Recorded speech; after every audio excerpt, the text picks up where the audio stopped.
This afternoon, at long last, it is here. A frenzied week of legal reckoning for Donald Trump, circled in red Sharpie on our calendars for months. At hand, a cascade of major in-court moments for the disgraced ex-president, where he'll finally experience consequences for some of his actions. Next week, Tuesday, marks the beginning of the second E. Jean Carroll defamation trial. News on that to tell you about a bit later on. But first things first. Developments late this afternoon ahead of closing arguments. Tomorrow in New York's $250 million civil fraud lawsuit. A short time ago, Judge Arthur Engoron revealed he would not allow Donald Trump to deliver part of those closing arguments himself, as he'd requested. The reasoning, neither Trump nor his attorneys ever got back to the judge, agreeing to preconditions. In truth, it is hard to imagine what Trump wanted more.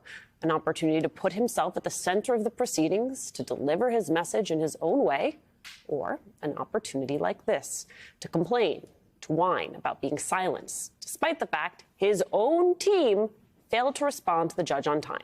Now, remember, in both cases, E. Jean Carroll's defamation and New York civil fraud, Trump's guilt has already been determined. So these decisions will only settle the punishment.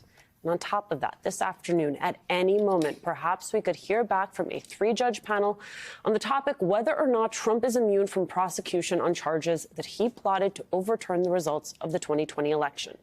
So, as expected, here we are on the doorstep of a chaotic period for Donald Trump and ultimately Americans at large. And that is where we start today with former Deputy Assistant and Attorney General and former U.S. Attorney Harry Litman. Plus, with me here at the table, MSNBC legal analyst Lisa Rubin and New York Times investigative reporter Sue Craig. Harry, let's take this just piece by piece. First, I want to read the preconditions that were set out by Judge Engoron. Quote, he may not seek to introduce new evidence. He may not testify. He may not comment on irrelevant matters, in particular and without limitation. He may not deliver a campaign speech, and he may not impugn myself, my staff, plaintiff staff, or the New York State court system, none of which is relevant to this case, and all of which, except commenting on my staff, can be done and is being done in other forums. Engoron went on to outline time limits, suggested he would interrupt Trump if warranted, committed to fining Trump if he violated the terms of his gag order. Harry, first and foremost, these conditions, fair or unfair? Totally unfair. Normally go without saying, Alicia, but it's just with him. You cannot leave the unsaid.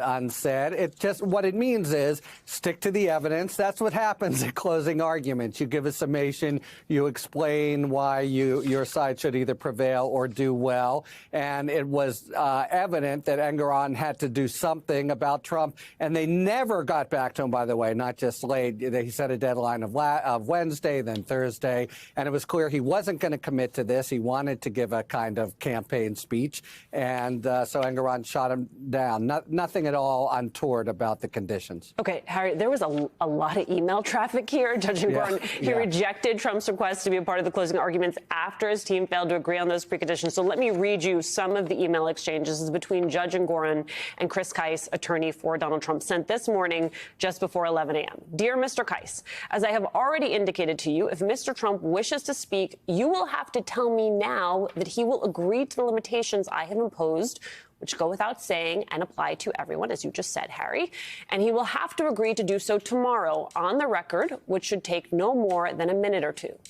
Then, 40 minutes later, the response.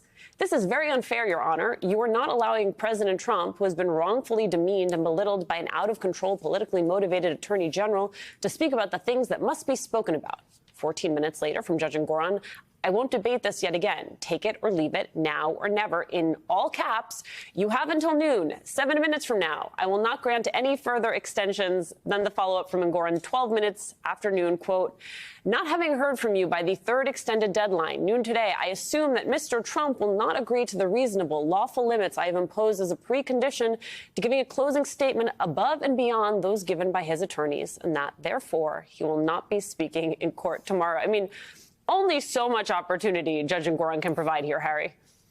It's true. And actually, this really has the earmarks of Trump himself. That one statement from Kise, it's very unfair. He's being railroaded. He needs to say things. That's a page out of his normal stump speech. And you can bet there would have been more such pages. And after all, what else would Trump be wanting to do other than deliver that? And the one thing that Kise was saying is everyone's going to keep him on a short leash, because as soon as he started to violate, one warning, $50,000, et cetera. So he was going to keep that from happening. So it's no surprise that they couldn't accept it. It's a bit of a surprise they never even had the courtesy to respond and say no.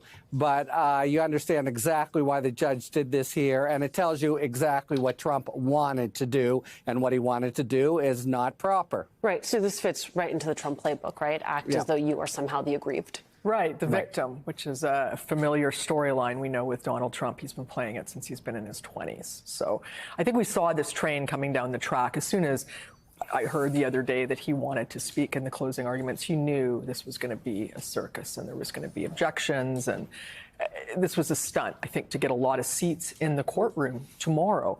Donald Trump wants eyes on this, and the best way to do it is to say, I'm going to show up. He did the same thing a few weeks ago. He said he was going to show up, and he did, and then he decided at the last minute not to testify.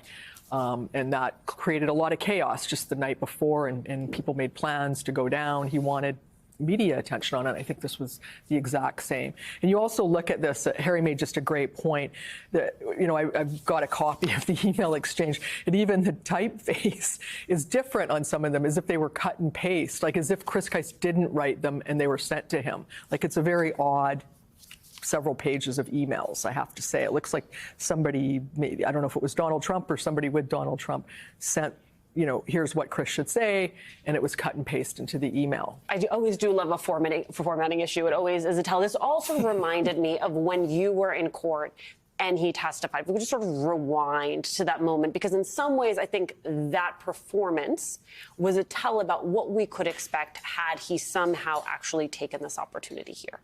Absolutely, because he was unrepentant. He talked about things that were far outside the scope of this case. He really just wanted an opportunity to explain himself, and he could not believe, he could not grasp, Alicia, that Judge Engoron would rule against him without knowing him. He was affronted that Engoron wouldn't take the opportunity to get to know him, and he was pointing at him, you know, sort of doing the Alec Baldwin-esque point. He doesn't even know me. He was so insulted, and the rage was not helpful for him in any way. But help me understand, which is, if your idea is that you want to somehow ingratiate yourself to the judge, if you're making this argument but then, right, because then to attack the judge, to attack the judge's clerk, it doesn't all fit together. This was never about making an argument about winning the case. It was, as Sue said, getting bodies in chairs. And let me be very clear with you and our viewers. Sue and I were scheduled to be there. We would have been there irrespective of whether Donald Trump showed up or not. But there are other people in the media who follow this maybe more tangentially than the two of us do. And they will make decisions about whether to get their bodies into the courtroom based on their perception of what theatrics are going to unfold before them. So part of it was getting bodies in chairs.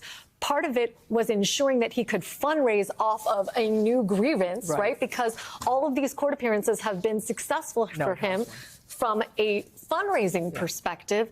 And it was also about just being able to complain, like a new wound, a new grievance that you can use as a cycle for new social media posts. You know, the one thing that I think is also really interesting, Alicia, about this email exchange that I want to point out is how it starts. Because we talked about how it ends, right? It turns very Trumpy at the end with wording and phrasing that doesn't seem like Chris Kise, even capitalizing the word mother-in-law, which is like straight out of Trump's social media post style guide, so to speak.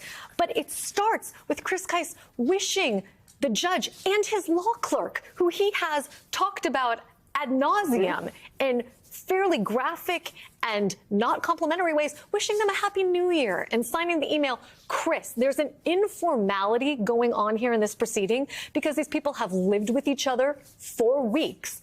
but also because it's a state court proceeding. None of this would ever be happening in the federal courts that Harry and I have practiced in. There would be no email. There would be no dialogue like signing things Chris as opposed to respectfully Christopher, whatever his middle initial is, Keiss. None of this would be happening in a federal court. And we saw that yesterday when Trump went to D.C. for the D.C. Circuit argument. He could not transform the federal court complex in D.C.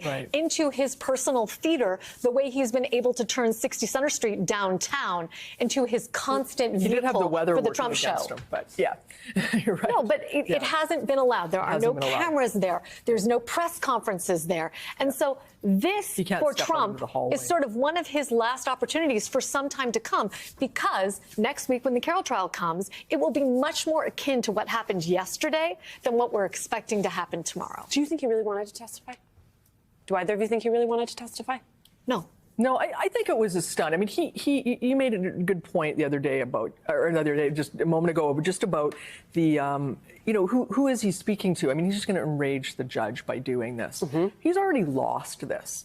And they're not only reaching into, there's going to be an appeal of this, but he's speaking to the people in the bleachers. This is about his base. It is about fundraising, all the things Lisa mentioned. It is not about winning an argument. Can we go back to something you said? You asked, did he really want to testify? And I'm not sure whether you were talking about the decision he made several weeks back not to testify in his own defense, or whether we're talking about tomorrow when he wanted to participate in arguments. Yes. Okay. So the idea of a defendant or any civil litigant participating in their own closing argument, if they're represented by counsel, Harry and I can both tell you I've never seen that happen. And indeed, in the email exchange, it's very clear that based on the case law, no defendant or other party has a right to get up and offer their own closing arguments. You have to choose. You either have a lawyer or you go at it by yourself pro se. And otherwise, if you want to speak, it's solely at the judge's discretion. I cannot understate.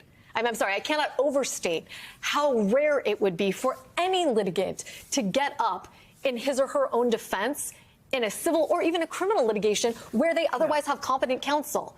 And despite the fact that Trump is putting words into Chris Kiss's mouth, I want to assure people Chris Kiss is competent counsel when left to his own devices. Great. If it makes you feel any better, I have already put evac on alert. He's ready to go if it comes to that. General, I can assure you. General, let me into the war room to see you, so I had to hack my way onto this frequency. This better be critical, Wheelie. Sir, come on, when is it not, please? Okay, couple of things. I'm running low on the dough. I was thinking about taking a couple of months sick leave, maybe starting today. And oh yeah, I intercepted a transmission from Megatron. Then send it through. Yes, sir, right away, sir. And so I'll assume that we're going on the other stuff. This is your last warning, insects. Relinquish what remains of the Allspark. So who's the insect? You? What? Who's the insect? Protect you. They were defeated on our world, and we will defeat them here. Ambush was just a diversion. Security, may bring up. Ravage, he's already inside. Deeds! Give me an update on that reserve. Boss readiness. What was his name? What was it? Evac, sir. Evac.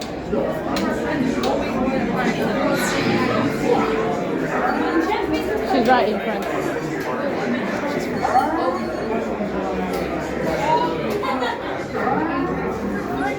We are facing a heavy sustained attack. They appear to be after the Allspark. General, watch out! General!